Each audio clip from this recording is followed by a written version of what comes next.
Hello friend, and welcome to the slowest sim driving channel on YouTube. We're in Dirt 5 in Brazil at Rio Beach for a controller test. You'll have to excuse if I sound a little bit strange today. I'm recovering from a cold and a chest infection, so this is the first thing I've actually commentated for a little while now. Before we started, I want to do an honourable mention to the Cytec controller, which has unfortunately passed away. The Thrustmaster U-Pad, which had a massive issue with one of the sticks, I had to get rid of that. My ASCII steering pad has unfortunately given way, so those are all controllers that haven't been on the channel before.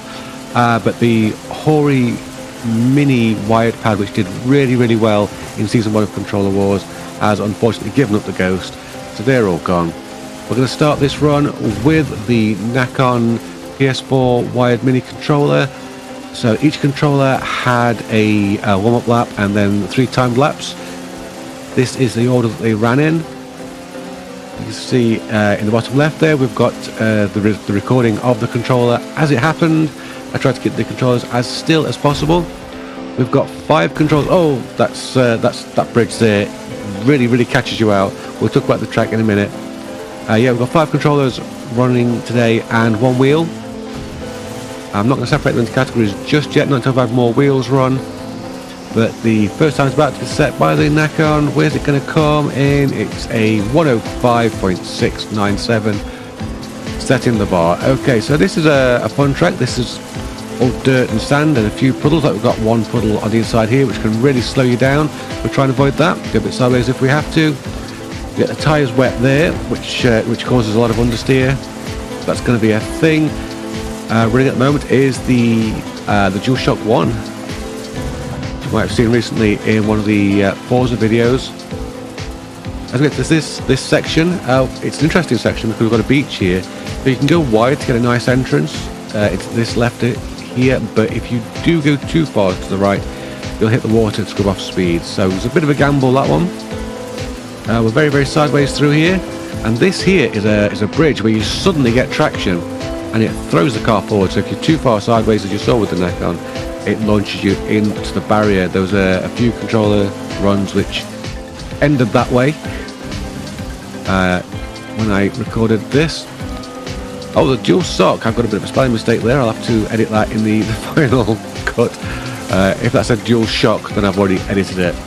Straight after DualShock, I ran DualShock2, because you know when you've already got the hardware in there to convert the controllers, you may as well do that. I'll get a DS3 running at some point, but through the first sector, the DualShock2 on a 12.1, so that was really good.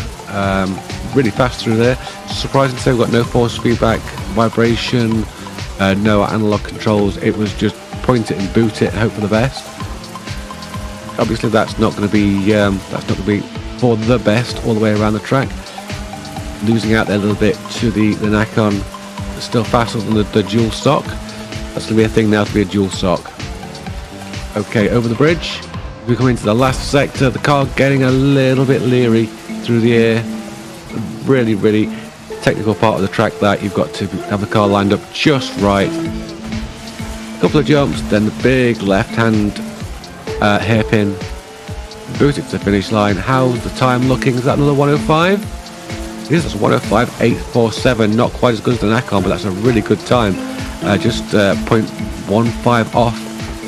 But the next controller, that's a new one that you might have seen on the channel before. This is the AtPlay, which is actually a WH Smith's controller, their own brand. It's a PS4 controller. It's pretty decent actually. This particular controller is actually supplied to me by my channel sponsor, Button Bashers, for PCs, consoles, games and accessories. Thank you very much to them for helping support the channel. It's interesting, it's about the same shape and size as the Nacon, but you know, it's not quite got the firmness in those triggers that I like. The sticks are also very light, but nevertheless it's a very accurate controller. As you can see here, we're getting the car lined up just perfect, and that is how that part of the track is done. Save a lot of time when you get that right, because like I said before, it really launches the car forward. So if you're lined up, you're in there. There we go, lined up perfectly for the final hairpin there, but didn't quite get the back end out enough. And that is a 105.681, so that is 0 0.01 second faster than the Nacon, so that's really consistent. The last controller I ran is the Gears of War limited edition Xbox controller. It's another one I haven't run on the channel before, don't think. I may have run it in a Forza video, I'm not quite sure. This is a controller that's a lot heavier than the others, and it's got some great vibration on it. You can really feel what's happening underneath you. As you can see there, not a lot in it between the Gears of War controller and the Nacon, but we know that at-play controller was phenomenal in this final sector. If I can get it lined up right here, I wasn't perfect, but it wasn't insta-barrier. Put the back end around, no, unfortunately just couldn't quite keep the back end out. Maybe a bit of time lost there, or, you know, are we in? We locked over, boot to the finish line, oh, got lost traction there, keep it to the right. And that's a 104, that's the first time we're into the 04s, so Gears of War controller doing really well. So the last device we have is a Gamester Radica wheel, perhaps not the wheel you're expecting me to run. And this is a PlayStation wheel, as you can see, it is just a nightmare. Unless you've played a lot with one of these, you're going to really struggle to get a lap in on a modern game with it. Basically, the left side of the controller is your wheel. That bit turns and the right side doesn't.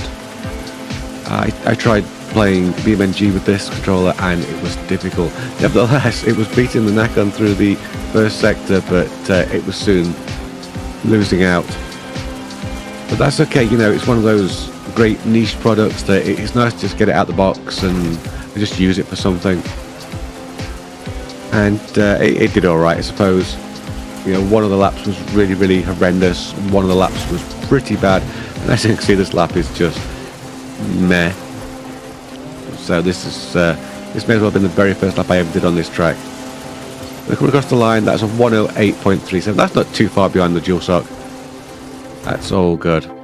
So here's what we've got so far for the first 6 devices. The Gears of War Xbox One controller is in the pound seats with a 104.884. That's nearly a second faster than WH Smith's at-play controller. So that is the time to be.